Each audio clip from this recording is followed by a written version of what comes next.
હિન્દુ શાસ્ત્રોમાં તીર્થયાત્રા અને યજ્ઞને પૂર્ણ કર્મ કહેવામાં આવે છે। લોકો ભગવાનના નામનું સંસ્મરણ કરવા વિવિધ પ્રકારના યજ્ઞનું આયોજન કરે છે, પરંતુ શ્રાવણ માસમાં પ્રથમ જ્યોતિર્લિંગ સોમનાથ મહાદેવના સાનિધ્યમાં હવે યાત્રા અને યજ્ઞ બંને એક જ સ્થળે કરી શકાય છે।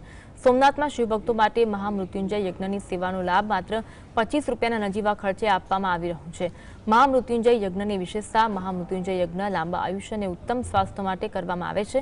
સોમનાથ તીર્થમાં મહામૃત્યુંજય યજ્ઞ કરવાથી વિશેષ ફળ પ્રાપ્ત થાય છે, જ્યાં ભોલેનાથ ભક્તને લાંબા આયુષ્ય અને સારા સ્વાસ્થ્યનું વરદાન આપે છે।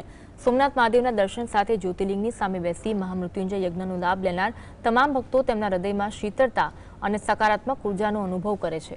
યજ્ઞ સેવાનો લાભ લેતા ભક્તોમાં અનેરો उत्साह જોવા મળી રહ્યો છે।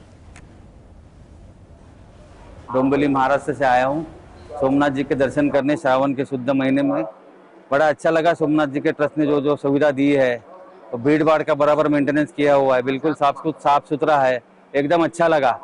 मतलब इतने ज्योतिर्लिंग गए उसमें थोड़ा ये बढ़िया लगा मुझे, एकदम बिल्कुल साफ सुथरा।